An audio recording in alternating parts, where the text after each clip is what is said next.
Le saviez-vous, l'ensemble des personnes traitées pharmacologiquement pour un diabète en France représente 5,3% de la population, soit environ 3,5 millions de personnes selon Santé publique France. Et encore, cela retire les diabètes gestationnels sans traitement et les prédiabétiques. Je suis diététicien nutritionniste et entretiens un rapport particulier avec le diabète. Déjà parce que je connais des gens qui en souffrent et qui ont des difficultés à s'équilibrer, ce qui m'a motivé d'autant plus lorsque j'étais en formation à bien assimiler cette partie. Déjà simplement par volonté d'être moins impuissant. Et de même par mon parcours professionnel en hôpital qui m'a fait aller dans ce sens. J'ai été dans 2 hôpitaux, à chaque fois principalement en service diabétologie, et dans 2 contextes très intéressants lorsque l'on souhaite se pencher sur la maladie. Le premier était un grand hôpital où tout se fait honnêtement un peu à la chaîne. C'est souvent là que se font les premiers diagnostics, que les gens découvrent leur pathologie et se font suivre dans un premier temps. Le deuxième était en ce qu'on appelle soins de suite. En gros, ça veut dire que c'est là où vont les gens pour se faire suivre de l'évolution de leur diabète lorsqu'il n'y a plus besoin d'une grosse structure hospitalière pour cela.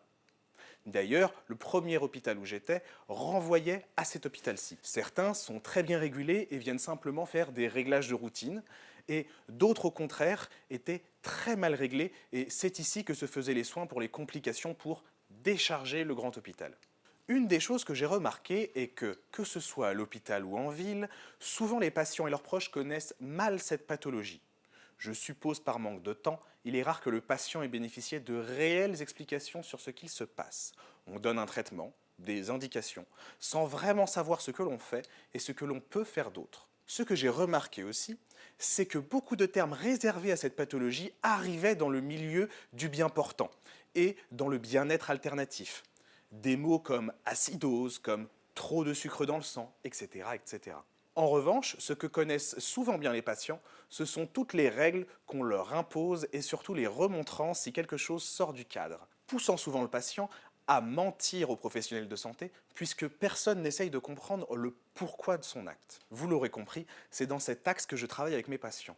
Mieux comprendre la maladie, mieux comprendre de façon bienveillante cette fois-ci les choses que l'on pourrait mettre en place allant dans le sens de leur santé sans devoir perpétuellement se livrer une guerre interne. À défaut de pouvoir donner un guide pour réguler son diabète, ce qui serait impossible en vidéo et nécessite l'accompagnement de professionnels, nous allons donc voir ensemble une vulgarisation de cette pathologie souvent mal comprise, ainsi que des réponses générales pouvant être apportées. Nous allons aussi, indirectement, débunker certaines idées qui deviennent à la mode, comme la peur de s'acidifier, ou la peur, lorsque l'on n'est pas diabétique, d'avoir trop de sucre dans le sang, par exemple. Je précise, tout cela est bien sûr à titre informatif.